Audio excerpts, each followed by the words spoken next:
He was charming.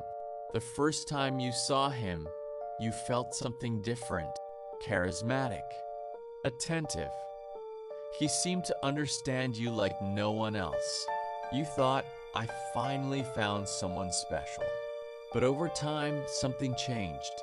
Criticism began to appear, subtly at the beginning, then more frequent. You started to doubt yourself, from your memory, of your emotions, of your sanity. And the worst, you still thought the problem was you. It wasn't. Welcome to Psyche Obscure.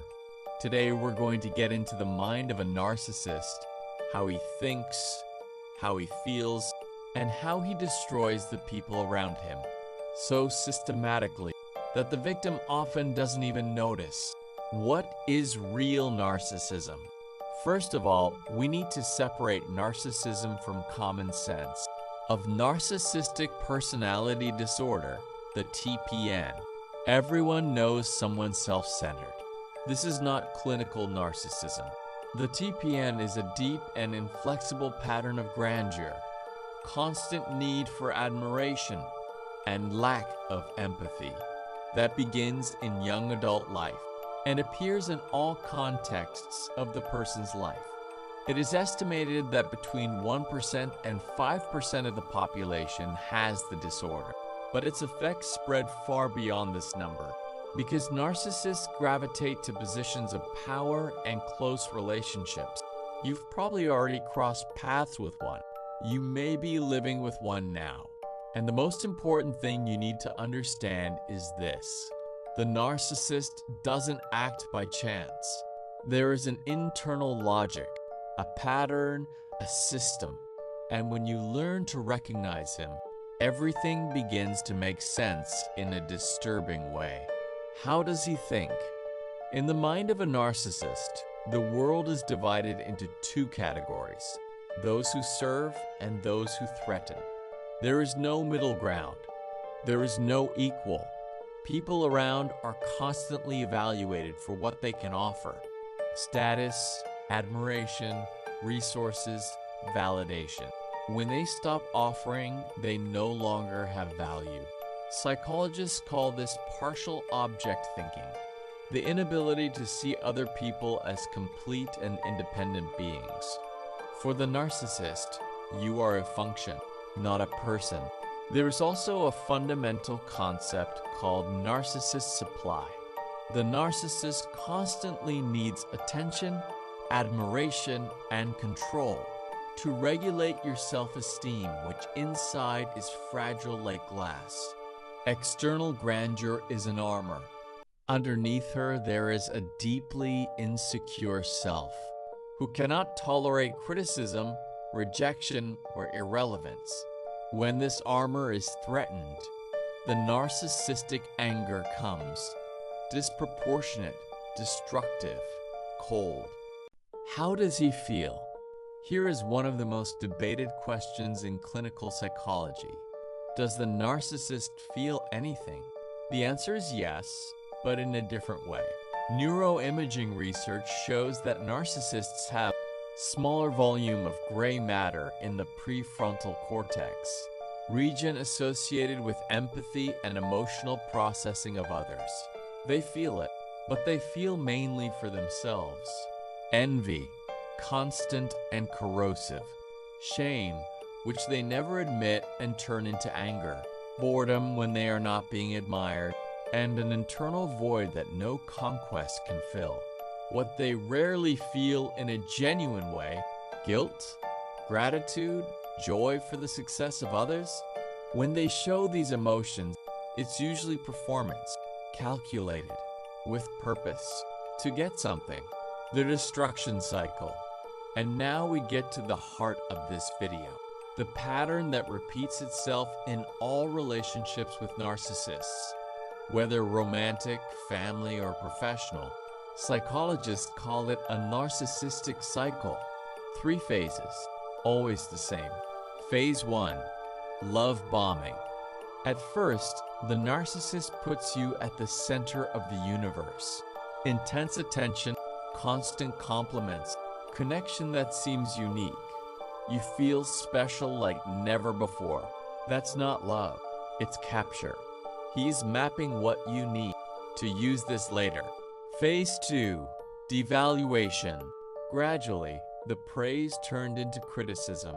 The tension becomes controlled. He begins to question his memory, his emotions, his perception of reality. Psychologists call it gaslighting. You start to doubt yourself, and the more you doubt, the more it depends on him to orient himself. That's exactly what he wants. Phase 3. Discard. When you don't serve anymore, or when you find someone with more support to offer, the narcissist discards you. No guilt, no transition. Sometimes with deliberate cruelty. Sometimes simply disappearing. And then, often it comes back. With excuses, with charm, with promises. The cycle starts again. The tactics. In addition to the cycle, the narcissist uses an arsenal of tactics that are rarely recognized when they happen. Triangulation. Introducing a third person to create jealousy and insecurity. My ex never complained about it. Projection. Accuse the victim of exactly what he himself does. The traitor accuses of treason. The liar accuses him of lying. Silent treatment. Silence as punishment. Days without an answer to make you feel like you made a mistake. To make you apologize for what he did. Public disqualification. Humiliations disguised as a joke. You're so sensitive. It was just a joke. Isolation. Keep the victim away from friends and family until the only reference of reality is himself. Each of these tactics has the same goal. Keep control and ensure the sumento. They are rarely aware in their entirety, but they are devastatingly effective. Why is it so difficult to leave? If you've ever been in a relationship like this, you know that the cruelest question someone can ask is, why didn't you leave? The answer is in neuroscience. The cycle of idealization and devaluation creates an intermittent reinforcement pattern, the same psychological mechanism behind gambling and betting addiction. You never know when the reward will come, and this unpredictability creates dependence. In addition, the victim often leaves the relationship with destroyed self-esteem, social isolation, and a vision of reality distorted by gaslighting. Going out is not weakness disguised as strength. Leaving is an act of reconstruction, and it takes time, sometimes years. Is it possible to change? The question that every victim asks at some point, can he change? The honest answer is rarely, and never alone. MPT is one of the most treatment-resistant disorders because the narcissist rarely recognizes the problem as his own. In his view, the problem is always the other's. Therapy can help, but only when there is genuine motivation. And genuine motivation in a narcissist is rare, because change requires facing the fragile self that greatness hides. And that's unbearable for them. It's not impossible, but the chances are low, and the victim cannot be responsible for his change. If this video made you think of someone, or in a version of yourself that was left behind, know that recognizing the pattern is the first step. The narcissist survives in the fog, in the confusion, in case of doubt. When you learn to see the pattern clearly, he loses power. Next week, we continue exploring the darkest corners of human psychology. If this video helped you understand something, leave the like and activate the bell. The obscure psyche exists to go where it is difficult to look.